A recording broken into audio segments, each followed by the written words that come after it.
रात का वक्त था। महल के बुलंद मीनारों पर मशालें जल रही थी। हवा में अजीब सी खामोशी थी, जैसे कोई तूफान आने वाला हो। इसी महल में एक नौजवान रहता था, रियासत का इकलौता वारिस, शहजादा सुलेमान। वो बहादुर था, ज़हीन था, मगर उसमें एक कमज़ोरी थी, गुरूर। इसी गुरूर को ख़त्म करने के लिए बादशाह ने एक शख्स को महल में बुलाया था। वो शख्स था उस्ताद हामिद, एक ऐसा उस्ताद जिसके बारे में मशहूर था कि वो सिर्फ इल्म नहीं देता, इंसान बदल देता है। जब उस्ताद पहली बार महल पहुंचे तो शहजादे ने उन्हें देखकर मुस्कुराकर कहा, तो आप है वो उस्ताद जो मुझे अकल सिखाने आए हैं? उस्ताद ने सुकून से जवाब दिया, नहीं शहजादे, मैं तुम्हें अकल नहीं सिखाऊंगा, मैं सिर्फ तुम्हें सच दिखाऊंगा।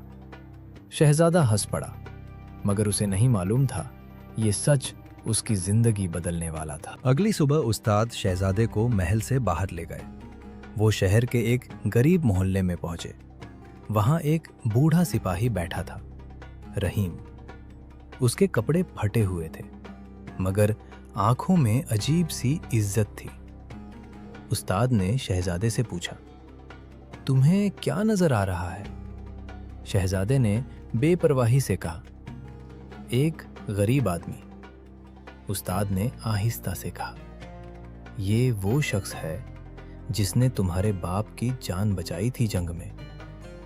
शहजादा चौंक गया, फिर ये यहां क्यों रहता है, महल में क्यों नहीं? रहीम ने मुस्कुरा कर कहा, क्योंकि मैंने खिदमत इनाम के लिए नहीं की थी। ये सुनकर शहजादा पहली बार खामोश हो गया। उस्ताद ने कहा, याद रखो, असल इज्जत तख्त से नहीं, किरदार से मिलती है। चंद दिन गुजर गए।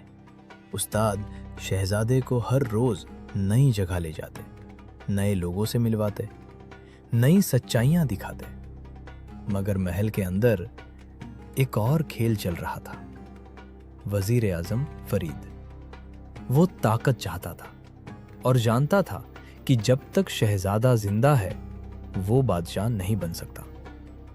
एक रात वजीर ने सिपाहियों से कहा, जल्द ही बादशाह बीमार होने वाला है और उसके बाद शहजादा भी ज्यादा देर जिंदा नहीं रहेगा। मगर वो नहीं जानता था कि दरवाजे के बाहर बूढ़ा सिपाही रहीम खड़ा सब सुन रहा था। उसी रात रहीम ने उस्ताद को सब बता दिया। उस्ताद कुछ देर खामोश रहे, फिर बोले, वक्त आ गया है शहजादे का आखिरी सबक शुरू करने का। अगली रात उस्ताद शहजादे को जंगल की तरफ ले गए। शहजादा परेशान था। हम यहाँ क्यों आए हैं? उस्ताद ने कहा, क्योंकि आज तुम्हें फैसला करना है कि तुम शहजादा बनना चाहते हो या बादशाह। उसी लम्हे चंद सिपाही अचानक सामने आ गए। उनकी तलवारें निकली हुई थीं। वह वजीर के आदमी थे। शहजादा घबरा गया, मगर उस्ताद बिल्कुल पुरसुकून थे। उन्होंने शहजादे की तरफ देखा और कहा, बादशाह वह नहीं होता जो तख्त पर बैठता है, बादशाह वह होता है जो मुश्किल वक्त में डर पर काबू पा ले। सिपाही हमला करने वाले थे, तभी अचानक अंधेरे से बूढ़ा सिपाही रहीम और चंद वफादार फौजी निकल आए। चंद लम्हों की लड़ाई हुई और वजीर के सिपाही शिकस्त खा गए। शहजादा हैरान रह गया, आपको सब पहले से मालूम था?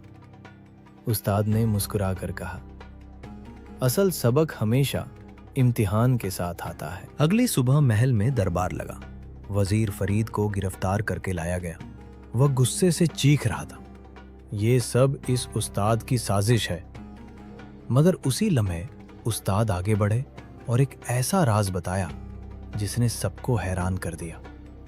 उन्होंने कहा, मैं सिर्फ उस्ताद नहीं हूं, मैं तुम्हारे वालिद का पुराना दोस्त हूं और इस रियासत का मुहाफिज भी।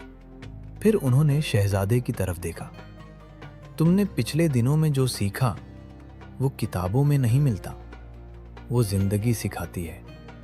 शहजादा आहिस्ता आहिस्ता उस्ताद के सामने झुक गया। आज से आप सिर्फ मेरे उस्ताद नहीं, मेरे रहनुमा भी हैं। कुछ साल बाद वही शहजादा सुलेमान एक अजीम बादशाह बना। लोग कहते थे उसके फैसलों में दानिश थी, उसके दिल में रहम था और उसकी आंखों में सच्चाई। और जब भी कोई उससे पूछता आपको इतनी हिकमत कहाँ से मिली, वो मुस्कुराकर सिर्फ एक बात कहता, एक उस्ताद से जिसने मुझे किताबें नहीं जिंदगी पढ़ाई।